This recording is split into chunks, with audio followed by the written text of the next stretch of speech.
Bismillahirrahmanirrahim. Assalamualaikum warahmatullahi wabarakatuh. Halo semua.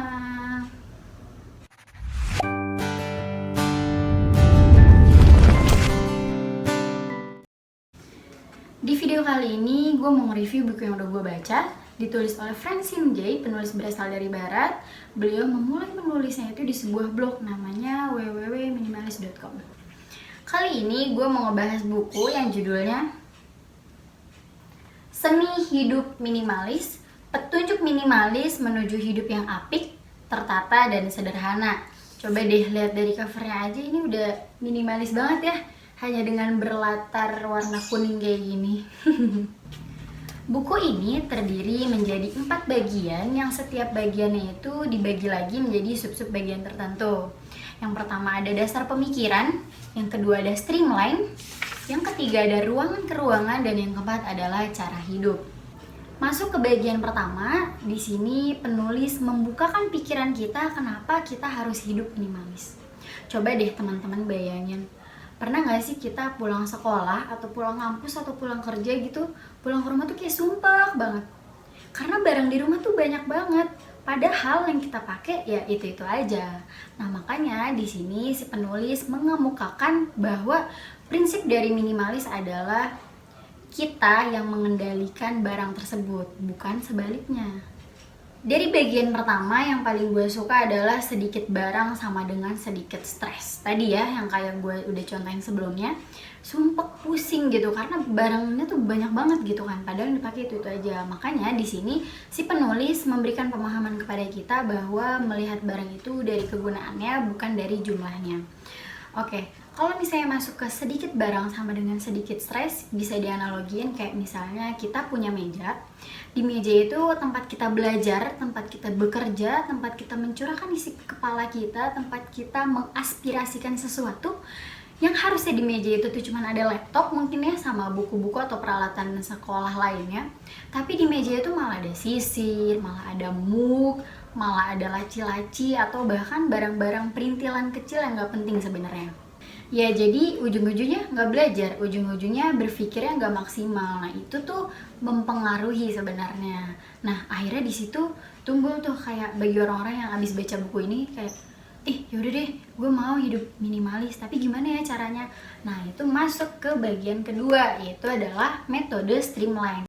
Streamline itu apa sih? Streamline adalah metode yang dikemukakan oleh penulis untuk kita tuh bisa hidup minimalis. Nah, streamline itu setiap hurufnya adalah sebuah singkatan. Misalnya S adalah start over, yang kedua adalah T trust, treasure, or transfer, yang ketiga adalah R reason for each item, dan selanjutnya. Nah, mulai dari yang pertama adalah start over. Emang guys, dalam melakukan segala sesuatu langkah pertama itu emang sulit banget. Emang kita tuh harus niat. Tapi dengan adanya langkah pertama, berarti ada dong langkah-langkah selanjutnya. Yang kedua adalah trust, treasure, or transfer. Buang, simpan, atau berikan. Nah, di sini ketegasan kita diuji. Jadi kita emang harus tegas kepada barang kita, mana yang harus kita simpan, mana yang harus kita buang, berarti nilai kegunaannya udah nggak ada, atau mana yang harus kita berikan karena kita mempunyai banyak gitu. Jadi kita harus memberikan kepada orang yang lebih membutuhkan. Memberikan barang kita kepada orang lain.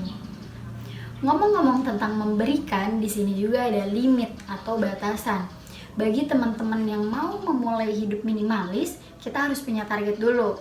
Misalnya kita cuman mau punya 5 tas, udah 5 aja, nggak usah dibanyak-banyakin, nggak usah dilebih-lebihin. Nah, karena di sini ada metode selanjutnya, yaitu satu masuk, satu keluar.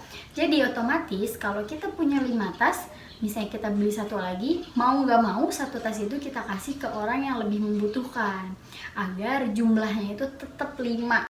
Selanjutnya adalah kurangi dan perawatan setiap hari. Nah, sebenarnya metode streamline ini cukup mudah, cuman mungkin kita sulit mengawalinya karena kita belum terbiasa, apalagi kalau misalnya barangnya itu yang bernilai hadiah, atau biasanya yang sulit banget nih kayak lukisan dari turun-temurun atau pajangan-pajangan dari nenek atau kakek. Nah itu biasanya lebih sulit. Nah makanya dari metode streamline ini kita diajarkan untuk bersikap kepada barang-barang kita.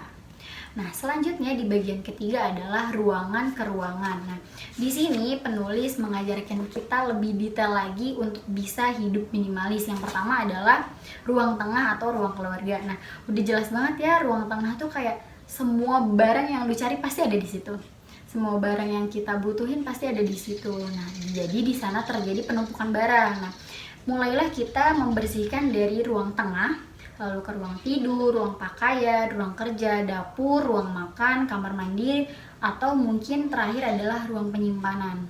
Biasanya kita nyebutnya gudang. Nah, gudang itu tuh sebenarnya ya kalau misalnya emang barangnya itu emang udah nggak bisa banget kepake, mungkin kita bisa buang aja gitu kan. Nah, kita harus lebih tegas lagi sih sebenarnya dalam barang-barang kita.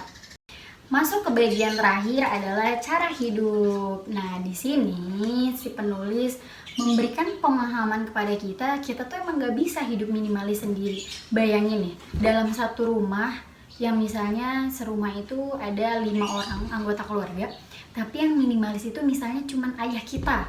Sedangkan ibu kita dan adik-adik kita mungkin teledor, atau mungkin cuman ibu kita. Nah, itu tuh nggak bisa. Jadi kita harus memulai hidup minimalis itu sendiri dan harus mengajarkannya juga kepada teman-teman di sekitar kita biar terjadinya hidup minimalis ini sempurna. Oh ya, tadi kayaknya ada part yang gue lupa ngomong. Jadi sebenarnya barang itu tuh punya daya tariknya sendiri. Nih, misalnya nih, ada meja kosong. Kita taruh sisir yang udah kita pakai di situ. Nah, itu tuh nggak menutup kemungkinan buat kita tuh naruh barang-barang yang lain di situ. Misalnya kita taruh muk, atau kita taruh gunting, atau kita taruh gunting kuku, atau yang lainnya. Nah, jadi jangan mulai naruh barang yang nggak pada tempatnya. Terus kita sebagai anak kosan nih, sebenarnya tuh kita punya muk itu satu udah cukup ya, tapi mungkin karena kita suka ngoleksi barang-barang yang lucu atau gimana, mungkin di kosan tuh bisa jadi ada 4 muk atau 7 mungkin, padahal yang kita pakai ya itu doang. Jadi mulailah kita melihat barang dari kegunaannya, bukan jumlahnya. Akhirnya gue bisa mereview buku ini. Maafin banget banyak banget kekurangan, dan makasih banget udah nonton video ini.